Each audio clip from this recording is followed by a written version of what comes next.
अटल बिहारी वाजपेयी जी ने शायद ये कहा था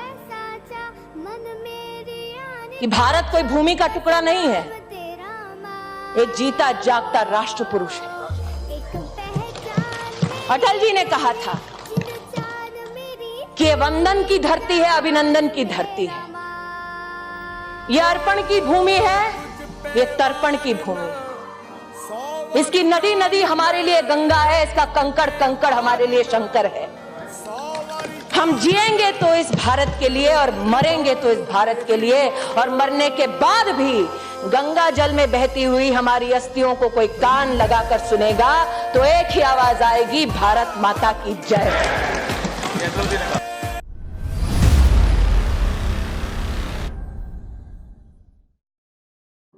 हेलो इंडियन, स्वागत है आपका आपके चैनल पर जिसका नाम है एंशिएंट एंड मॉडर्न। मेरा नाम है रोशन। सबसे पहले आप सभी को 26 जनवरी की ढेर सारी शुभकामनाएं। आज किसी भी एंशिएंट एंड मॉडर्न एरा के बारे में बात नहीं करेंगे, आज सिर्फ हमारे अपने हिंदुस्तान के बारे में बात करेंगे कि कितना पावरफुल है हमारा India. Arm force, aircraft, military strength, air defence systems, intercontinental ballistic missiles, special forces, सब कुछ जानेंगे इस वीडियो में। ये वीडियो थोड़ी सी लंबी हो सकती है, लेकिन आपको इस वीडियो में ये जानने के लिए मिलेगा कि इंडियन डिफेंस कितना पावरफुल है। यही नहीं इजराइल कहता कि अगर मुझे इंडिया की आर्म फोर्स मिल जाए तो मैं पूरी दुनिया को जीत लूंगा। तो चलिए शुरू करते हैं आज की video. History tells us that powerful people come from powerful places. History was wrong. Powerful people make places powerful.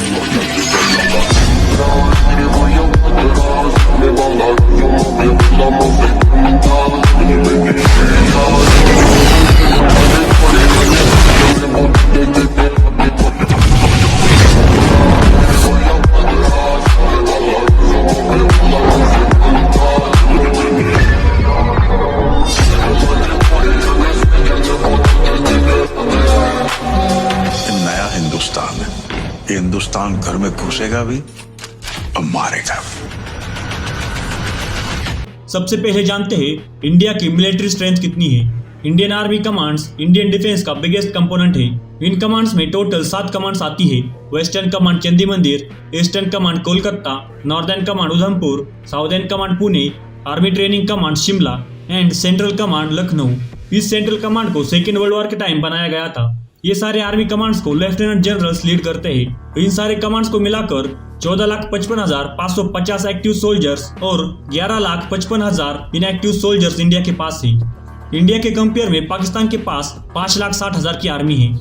बात करते हैं स्पेशल फोर्सेस के बारे में। स्पेशल फोर्सेस का यूज स्पेशल ऑपरेशंस के लिए किया जाता है। नंबर 1 पर आती है पैरा स्पेशल फोर्स और पैरा कमांडोज। ये इंडियन आर्मी की स्पेशल यूनिट है।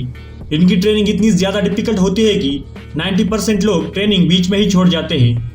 नंबर 2 पे आते हैं एनएसजी कमांडोज। इन्हें ब्लैक कैट कमांडोज के नाम से भी जाना जाता है। इनका इस्तेमाल टेररिस्ट एक्टिविटीज को रोकने के लिए किया जाता है। नंबर 3 पे आते हैं Marcos commandos. Marcos commandos Indian navy की स्पेशल यूनिट है। नंबर 4 पे आते हैं गरुड़ कमांडोज। ये यूनिट एयरफोर्स के अंडर काम करती है। नंबर 5 पर आते हैं घातक कमांडोज। इन्हें इंडियन आर्मी द्वारा इस्तेमाल किया जाता है। ये इंडिया के टॉप 5 कमांडो स्पेशल फोर्सेस है। आर्मी जब भी बैटलफील्ड पे आमने सामने की लड़ाई लड़ती है तब ग्राउंड सपोर्ट में टैंक और आर्टिलरीज का यूज किया जाता है। तो चलिए जानते हैं इंडिया की टैंक्स और आर्टिलरी पावर कितनी है। नंबर 1 पे आता है रशियन ओरिजिन का T-19 भीष्म टैंक। ये टैंक इंडियन आर्मी का मेन बैटल टैंक है। इंडियन आर्मी में इनकी संख्या 2078 है। नंबर 2 और 3 पे आता है इंडियन ओरिजिन का अर्जुन मार्क 1 और अर्जुन मार्क 2 टैंक। इसे इंडिया में ही DRDO द्वारा बनाया गया है। इंडियन आर्मी में अर्जुन मार्क 1 की संख्या 242 है और अर्जुन मार्क 2 की संख्या 128। अर्जुन मार्क 2 अर्जुन मार्क 1 का ही अपग्रेडेड वर्जन है। नंबर 4 पर आता है रशियन ओरिजिन का T-70 Ajay tank.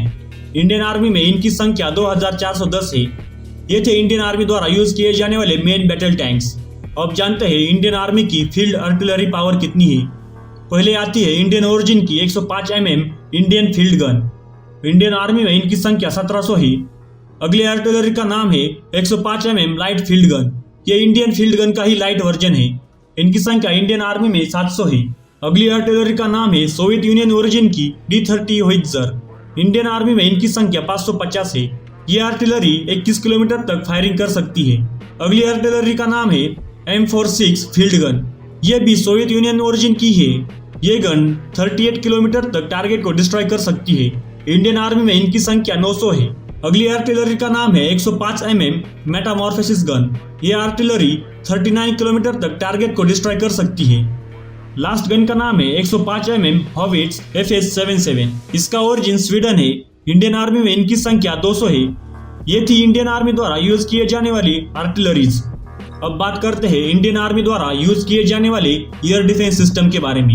Air defence system का यूज दुश्मन के एयरक्राफ्ट यानी कि फाइटर जेट्स, हेलीकॉप्टर्स और मिसाइल को डिस्ट्रॉय करने के लिए किया जाता है। इंडियन आर्मी लगभग 14 प्रकार के एयर डिफेंस सिस्टम यूज करती है, लेकिन हम इस वीडियो में long range air defence system के बारे में ही बात करेंगे। पहला आता है S-400 एयर डिफेंस सिस्टम। ये पूरी दुनिया का अभी तक का सबसे एडवांस एयर डिफेंस सिस्टम है। अगर किसी ने इंडिया के ऊपर cruise missile, intercontinental ballistic missile दागी तो ये S-400 एयर डिफेंस सिस्टम उन मिसाइल्स को हवा में ही 400 किलोमीटर दूर ही डिस्ट्रॉय कर सकता है। किसी भी प्रकार के फाइटर जेट्स, हेलीकॉप्टर को ये डिस्ट्रॉय कर सकता है। इस मिसाइल सिस्टम की स्पीड 17,000 किलोमीटर प्रति घंटा है। अगला है पृथ्वी नाम का एयर डिफेंस, जिसे इंडिया में ही बनाया गया है।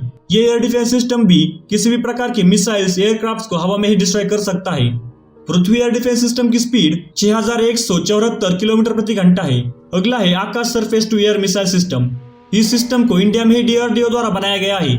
इस मिसाइल की स्पीड 3000 किलोमीटर प्रति घंटा है। ये 30 किलोमीटर तक टारगेट को डिस्ट्रॉय कर सकता है। अगले एयर डिफेंस सिस्टम का नाम है S-200। ये रशियन ओरिजिन का surface to air missile system है। इस मिसाइल की स्पीड 9878 प्रति घंटा है और ये मिसाइल मैक्सिमम 300 किलोमीटर तक टारगेट को डिस्ट्रॉय कर सकती है। अगले सिस्टम का नाम है बराक 8। इस एयर डिफेंस सिस्टम को इंडिया और इजराइल ने मिलकर बनाया है। इसकी स्पीड 2469 प्रति घंटा है और ये सिस्टम 100 किलोमीटर तक टारगेट को डिस्ट्रॉय कर सकता है। अगले एयर डिफेंस सिस्टम का नाम है स्पाइडर। ये डिफेंस सिस्टम इजराइल द्वारा बनाया गया है। इसकी स्पीड 4939 किलोमीटर प्रति घंटा है। इसकी रेंज 50 किलोमीटर तक है। ये थी इंडिया द्वारा यूज किए जाने वाले long range air defence system. किसी भी देश की असली ताकत उस देश द्वारा बनाए गए मिसाइल्स में होती है और इंडिया उन देशों में गिना जाता है जिनके पास nuclear capable intercontinental ballistic missile है, जो किसी भी देश को पलक झपकते ही ढेर कर सकता है। तो चलिए जानते हैं इंडिया की ICBM मिसाइल स्ट्रेंथ कितनी है। इंडिया की इंटरकॉन्टिनेंटल बैलिस्टिक मिसाइल यानी कि ICBM का नाम है अग्नि 5, जिसे इंडिया में DRDO द्वारा बनाया गया है। इस मिसाइल का वेट लगभग 50,000 किलोग्राम है। आप इससे अंदाजा लगाओ ये मिसाइल कितनी खतरनाक होगी। ये मिसाइल 29,400 किलोमीटर प्रति घंटे की मैक्सिमम स्पीड से ट्रैवल कर सकती है। इस मिसाइल की ऑफिशियल रेंज 5,500 किलोमीटर तक है, लेकिन DRDO के साइंटिस्ट इसकी रेंज 8,000 किलोमीटर बताते हैं। अगली मिसाइल का नाम है ब्रह्मोस मिसाइल। ये सुपरसोनिक क्रूज मिसाइल के कैटेगरी में आती है। ये मिसाइल दुनिया में बने गए सुपरसोनिक मिसाइल में अभी तक की सबसे एडवांस मिसाइल है। इसे रशिया और इंडिया ने मिलकर बनाया है। ब्रह्मोस मिसाइल की स्पीड 3457 किलोमीटर प्रति घंटा है। इस मिसाइल की रेंज 2095 किलोमीटर है। अगली मिसाइल का नाम है सागरिका K-15। इसे इंडिया में DRDO द्वारा बनाया गया है। इस मिसाइल को सबमरीन द्वारा लॉन्च किया जाता है। इसकी मैक्सिमम स्पीड 9261 किलोमीटर प्रति घंटा है और इसकी रेंज 750 किलोमीटर है। अगली मिसाइल का नाम है शौर्य हाइपरसोनिक मिसाइल। इस मिसाइल को इंडिया में DRDO द्वारा बनाया गया है। इस न्यूक्लियर कैपेबल मिसाइल की स्पीड K-15 की तरह 9261 किलोमीटर प्रति घंटा है और इसकी मैक्सिमम रेंज 1900 किलोमीटर तक है। अगली मिसाइल का नाम है निर्भय सबसोनिक क्रूज मिसाइल। इसकी मैक्सिमम स्पीड 1110 है, वही इसकी रेंज 1500 किलोमीटर तक है। ये थी इंडिया की सबसे डेंजरस मिसाइल्स। इन मिसाइल्स की वजह से इंडिया उन कंट्रीज में गिना जाता है जिसे कोई हरा नहीं सकता। मेन बैटलफील्ड पे लड़े जा रहे जंग में अगर आर्मी को एयर सपोर्ट मिल जाए तो फाइटर जेट्स किसी भी जंग का रूप बदल सकते हैं। तो चलिए जानते हैं इंडियन फाइटर जेट्स और हेलीकॉप्टर्स के बारे में। पहला है MiG-21 फाइटर जेट। ये रशियन ओरिजिन का फाइटर जेट है। इसकी मैक्सिमम स्पीड 2175 किलोमीटर प्रति घंटा है। अगले फाइटर जेट का नाम है जैगवार। ये एक सुपरसोनिक फाइटर जेट है। इसकी स्पीड 1700 किलोमीटर प्रति घंटा है। ये फाइटर जेट न्यूक्लियर अटैक करने में भी सक्षम है। अगले फाइटर जेट का नाम है मिकोई MiG-29। ये रशियन ओरिजिन का मल्टी रोल कॉम्पैक्ट एयरक्राफ्ट है। इसकी स्पीड 2400 किलोमीटर प्रति घंटा है। अगला है मिराज 200। ये फाइटर जेट फ्रेंच ओरिजिन का 4th जनरेशन का फाइटर जेट है। इसकी मैक्सिमम स्पीड 2336 किलोमीटर प्रति घंटा है। अगले एयरक्राफ्ट का नाम है HAL तेजस। इस फाइटर जेट को इंडिया में ही बनाया गया है। ये फाइटर जेट 4th जनरेशन में आता है और इसकी स्पीड 2220 किलोमीटर प्रति घंटा है। अगला है 5th जनरेशन का फाइटर जेट राफेल। ये फाइटर जेट अभी तक का एडवांस फाइटर जेट है। इसे फ्रांस द्वारा मैन्युफैक्चर किया जाता है। ये फाइटर जेट न्यूक्लियर मिसाइल को भी कैरी कर सकता है। इसकी मैक्सिमम स्पीड 2223 किलोमीटर प्रति घंटा है। अगला फाइटर जेट है सुकोवी 13। ये रशियन ओरिजिन का फाइटर जेट है। ये सुपरसोनिक ब्रह्मोस मिसाइल को भी कैरी कर सकता है। इसकी मैक्सिमम स्पीड 2120 किलोमीटर प्रति घंटा है। इंडिया मौजूदा समय में इन फाइटर जेट्स को इस्तेमाल करती है, लेकिन मैं आपको बता दूं, India AMCA 5th generation fighter jet के ऊपर काम कर रहा है। ये जब बनकर तैयार होगा तब ये fighter jet American F-35 fighter jet को भी टक्कर देगा। ये थे कुछ फाइटर जेट्स जो इंडियन डिफेंस में यूज किए जाते हैं। अब जानते हैं इंडिया द्वारा यूज किए जाने वाले अटैक हेलीकॉप्टर्स के बारे में। पहले नंबर पर आता है इंडिया में बनाया गया लाइट कॉम्बैट हेलीकॉप्टर LCH। ये हेलीकॉप्टर अभी तक का सियाचिन ग्लेशियर हाई एल्टीट्यूड पे टेक ऑफ करने वाला पहला हेलीकॉप्टर है। अगले हेलीकॉप्टर का नाम है बोइंग AH-64 अपाची। ये दुनिया का सबसे एडवांस अटैक हेलीकॉप्टर है। इस हेलीकॉप्टर को अमेरिका में बनाया जाता है।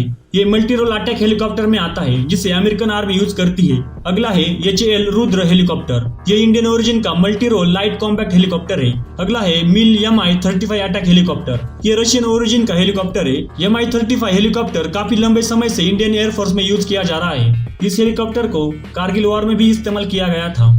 तो ये थी इंडियन लैंड डिफेंस पावर के बारे में कुछ इन्फॉर्मेशन। मैंने इस वीडियो में एयरफोर्स और नेवी के बारे में कुछ नहीं बताया। एयरफोर्स और नेवी के टॉपिक को इस वीडियो में कवर करने जाऊं तो ये वीडियो काफी लंबी बन जाएगी। एयरफोर्स और नेवी को किसी और वीडियो में कवर कर लेंगे।